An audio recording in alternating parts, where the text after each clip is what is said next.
Chapter 1.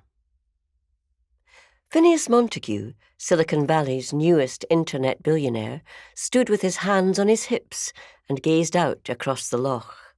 He liked to do this walk every night, 2 miles along its bank, to the spot where his house disappeared from view, then back again, via a circuitous route that took him through woods and across moorland. He turned to check on his house, a low, modern structure nestled in amongst trees a couple of 100 yards back from the water. It was ideally placed, the perfect view combined with the ultimate in privacy. Here on the eastern side of Loch Lomond, there was little passing traffic to disturb his concentration. The lights of the main living room shone out towards the loch, awaiting his return. He leaned back, stretching each vertebra in his spine, one by one, and drew in the deepest breath he'd taken all day. If he could live here 365 days a year, he'd be a happy man. But Phineas was on his annual Deep Thought Week, during which he could escape the rigours of running the world's most exciting internet startup and hide out in the beauty of the Scottish countryside. The house didn't have Wi-Fi. There wasn't even a road this far up. He had to come in by helicopter. Here, he could breathe.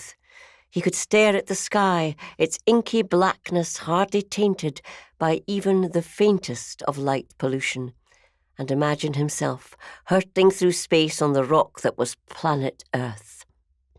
He relaxed his back and shook himself out, preparing his muscles for the walk back home. He heard a sound behind him and turned. In the distance, possibly half a mile away, there was movement.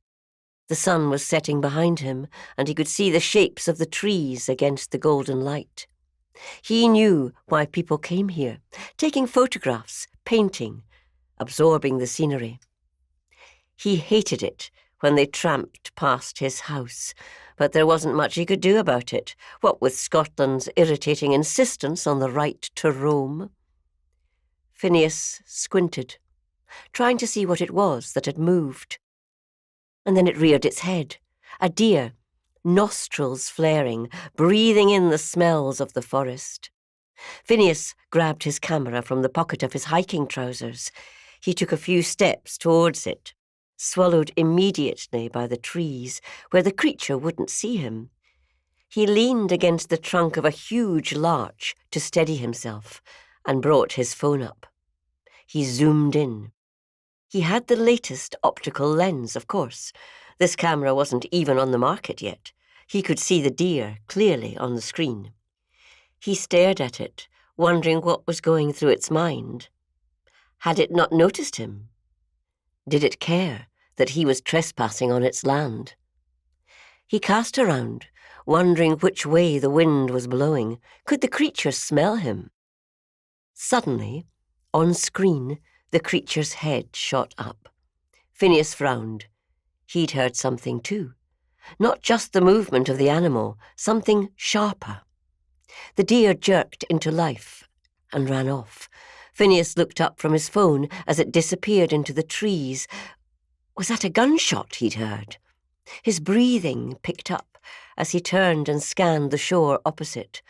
Dim lights shone through the trees, the A82 snaking its way up the western shore. To the south was the town of Balloch, beyond it the filthy hulk of Glasgow.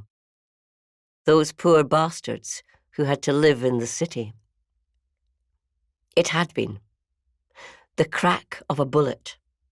Hunting season wouldn't start for months, and besides, he was too far south. Some bastard after that deer, Phineas muttered under his breath.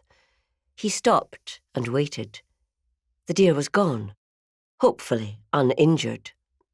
Swallowing, he turned back to look at his house, still shining into the dark, still serene in its modernity. It's nothing. He was being paranoid. He raised his arms above his head and prepared to start moving again. The next section was marshy in places, especially when it had been raining, which it had for 10 days straight before finally drying up today. If he fell and sprained an ankle out here, he might not be missed for a couple of hours, and the air was starting to turn chilly. He took in a breath, swung his arms, and prepared to move. He was about to turn when he heard another crack and felt a sharp pain in his leg. He cried out. He looked down. In the dim evening light, he could see darkness spreading across his leg. He gasped and swayed, suddenly dizzy. He closed his eyes. "You'll be fine. It's just your leg." He blinked and turned back towards the house. He could get back quicker that way. He could feel his heart pounding in his ears. He couldn't see the house. He'd gone further into the woods than he thought. Still, he could see the water and the banks opposite. He could navigate that way. He felt a wave of nausea roll through him.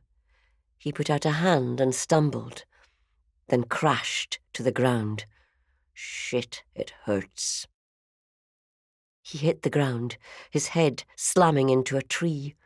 The pain in his leg seemed to have grown tentacles, reaching up through his entire body.